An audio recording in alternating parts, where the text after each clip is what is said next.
Morning everyone with a nice flower. Making our breakfast. Pa-breakfast namin ni Saki. Bread. Kaya Saki tapos na. Tapos na din siya kumain. Ayan siya, omelette, ham, and spinach, and mozzarella. Tapos na breakfast namin with avocado on top. O, diba healthy? Tapos yung money tree namin. Okay na siya, pero buyag lang. Kaya yung best thing sa akin, di marunong mag-alaga ng halaman. Yung mga halaman din yan, natutsugi, oh. Nung bumalik kami, okay na siya. Pero buyag lang. Madami ng money. 3 lang pala. Ako ng ano eh. Pansit. Pansit canton. Tapos yung versimilli. Alam nyo ba yung lalagay ko? Sayote. Tapos lagyan ko siya ng carrot at spring onion. Lagyan ko siya ng chicken at shrimp. Oh, saan kayo makita na may pansit na may sayote? Nalagay ko lang para may veggies ba? Kay, may sayote pa man tayo. So, yan na. Lutuin natin. Lagyan ko siya ng shrimp. At chicken. Yan ang dinner namin ni Saki. Sabi ko sa kanya, yan lang ang lulutuin ko kay pagod ako. Kasi alam niyo na, gusto na yung Saki ng madaming pagkain. Hindi lang isang putahe. Iba-iba. Sabi ko, next time na this weekend. Kaya hindi pa ako nakapamili ng mga lulutuin ko. Yan lang ang nasa rep. So, yan lang yung lulutuin natin. May okra pa naman ako. At may lumpia. Pala ako. So, mag-defrost na. Magluto din ako ng lumpia. Maglagay ako ng lumpia sa air fryer. Kaya maglumpia pala tayo. Yung ginawa ko last time. So, yung shrimp natin, may defrost.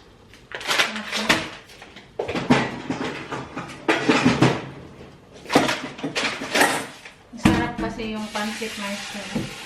Look at my pansit na may sayote. Para yung chop suey. Yung sayote, magtubig man yan. So, wag lagyan ng tubig. So, mag-dry na lagyan mo. Diba? Pansit na may sayote. Yan yung pansit natin. Tubig na siya. Daming, daming siyang sagol. Tapos, a lot of spring onion. Ang talamit.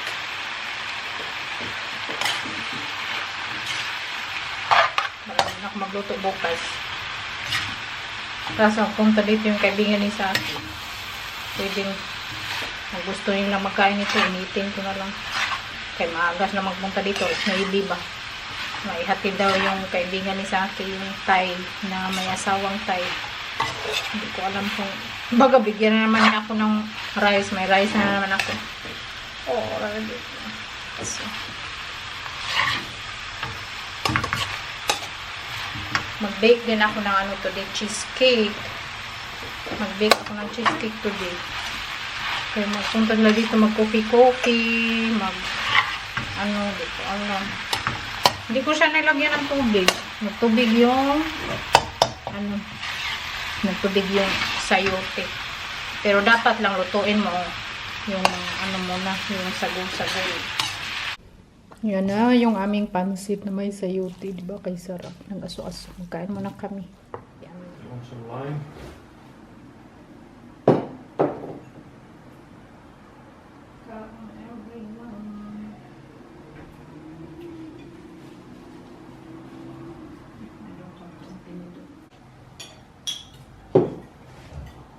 Kain everyone! Pansit with sayote. You never see pansit with sayote. No? You don't do that? No, Why? I don't put sayote. Huh? I put everything what I want to No. have. You're bending the rules. Kain. Try natin. Good. Ganit.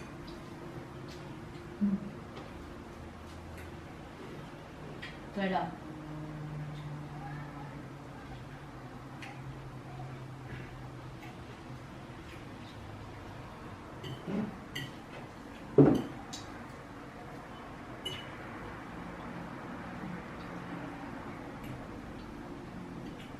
Gawa tayo ng cheesecake. Gawa tayo ng cheesecake, everyone. Baka makita tayo yung ano natin dyan. So, yung cheesecake natin, yung gusto nyong gawin, yung trapo natin, yun, nakano pa ba? Natin, nasa mga vlog na natin yan. So, may ano ako dito, parang eggnog. So, ito yung i-base natin. Nag-melted butter ako dito. Kulang yata to. Dagdagan ko pa.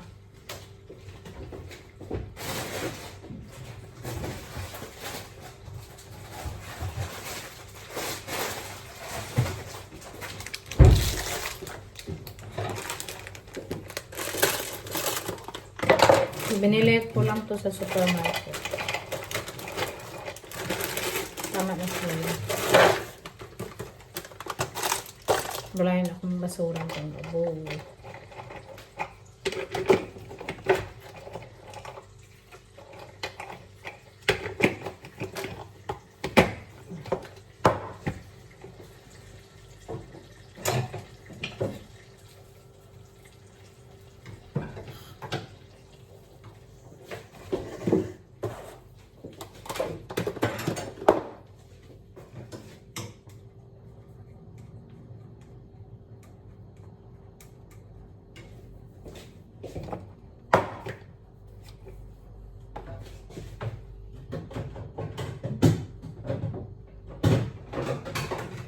Dali lang gawin kaya may ano man tayo ganito.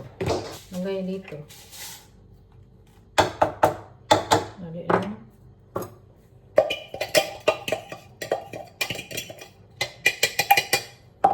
Ko lang kung sakto na ba to.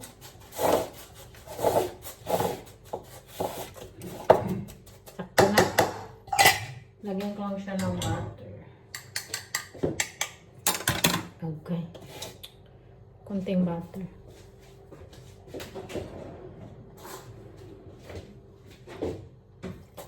Mix ba? Naman ho ng butter.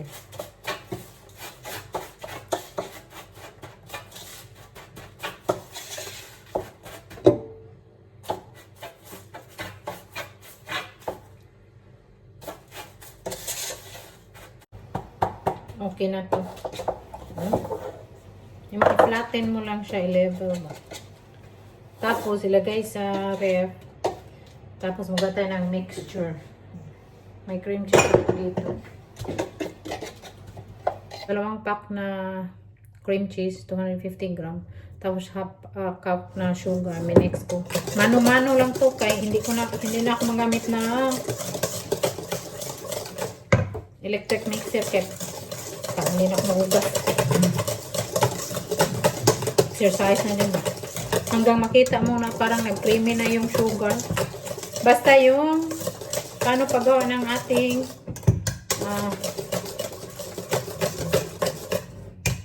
cheesecake na sa ano yan, sa ating pabit. So, tapos lagyan natin ng egg. Kung malaking egg, isa lang. Kung maliit, 2. Maliit man itlog ko. Itlog. Itlog ni Saki.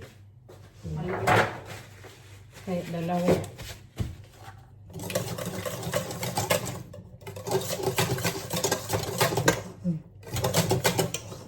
Alam nyo ba yung camera ko nasira na talaga. Kaya yung cellphone na talaga yung panggamit ko pag vlog. Tingnan nyo. Tingnan nyo yung mixture. Creamy na siya.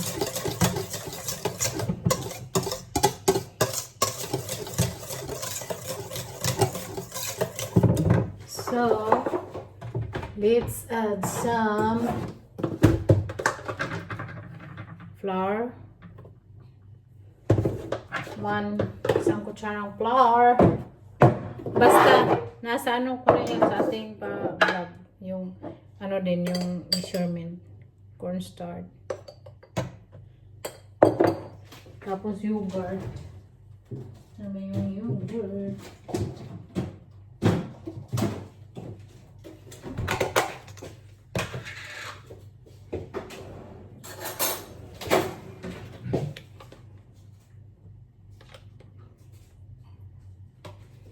Ang kutsarang yogurt.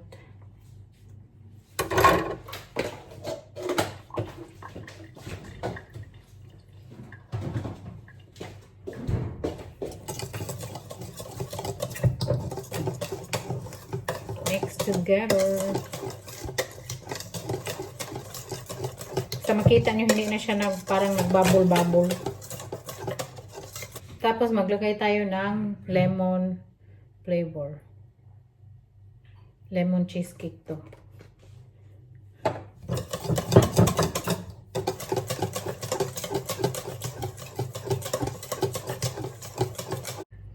Wala na bang nagbubble na, nagtubugol na flour or cornstarch?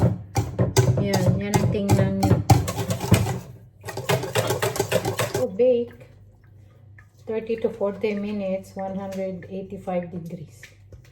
Hanggang maluto. Next time, magawa tayo ng ubi cake. Everyone! Good morning, everyone. Coffee time. So, nagawa ko ng cheesecake kagabi. Cheers. My first Cheers! espresso My of the day. cheesecake! Oh, wow.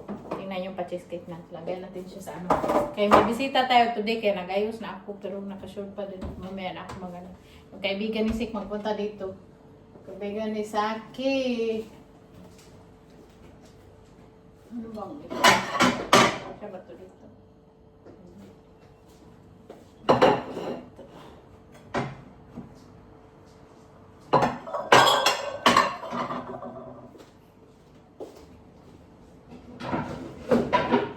Lagay natin dito. Cheesecake.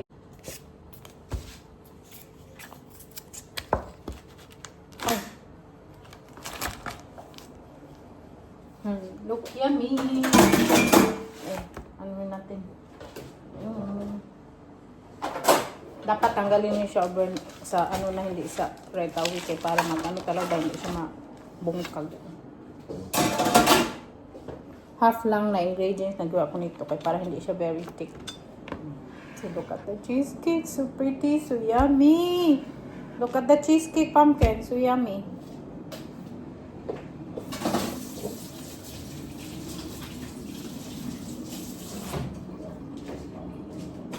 Ito pala yung binigay ng kaibigan ni Saki na may Thai asawa ba. Ito yung pinunta niya dito. Thai. Tapos ito oyster sauce, pang ano daw to, pang gawa ng fried rice, masarap. Fish sauce. Kaya thank you, Ryan. Hindi na ako nag-vlog kanina no kay para may time ba. Chika-chika. Mag-market na tayo. OTD for today. Naka-pink na naman. Susuot ko naman ito. Tapos ito yung nabili ko sa Zara na siya. Skirt. Tapos yan. So, mag-bike tayo today.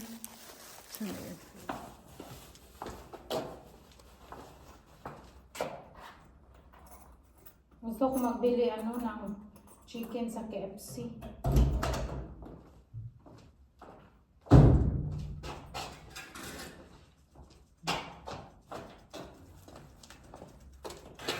May natira pa naman kaming pansit, pero ako magpansit. Para hindi na ako magluto para kaysa ko bukas. Gusto ko chicken.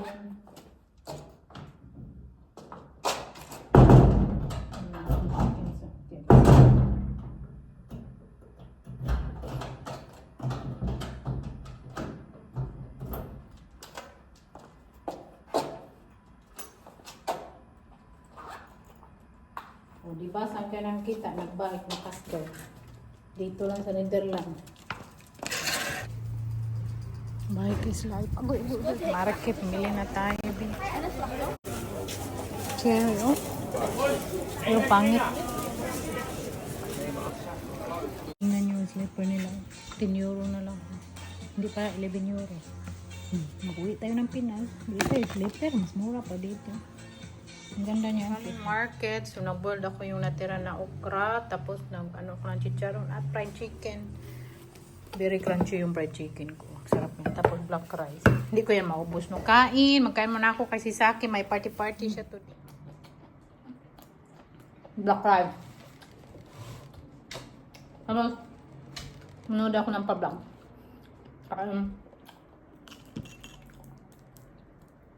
Galing ko sa Pinas.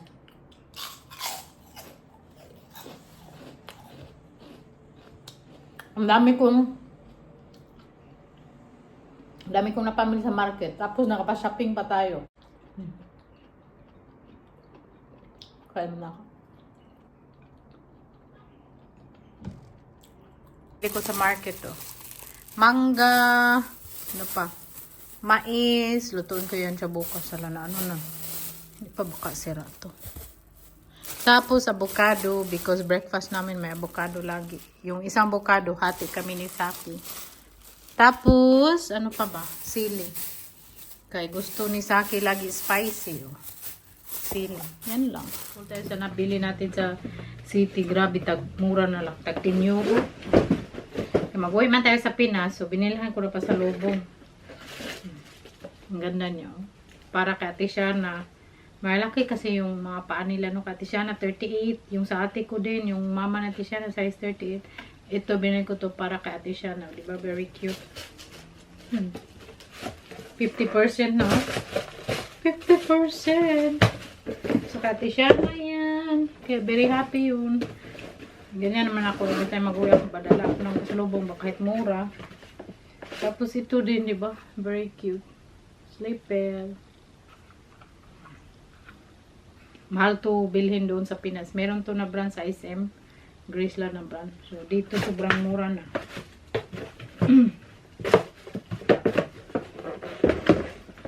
At ito. Pero tanggalin ko tong karton pagdalhin ko kay hindi ito magkasya sa luggage. Ito para sa ate ko. Kaya mahilig man yun siya sa brown. Very comfy to ilakad.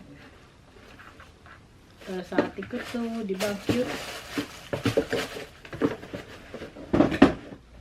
And last but not the least, yung ito na slipper, ito, dalhin ko din to sa Pinas para sa akin to. Ito size 37. Tapos, last, kay Agatha. Sabi niya, ito yung gustong kulay niya. Ito daw yung gustong kulay niya. Animal na print. Yun, diba? Ang saya. Ang saya ako mamili ng pasalubong. So that's all for today's video. Thank you so much for watching. See you next time. Bye. Love you all.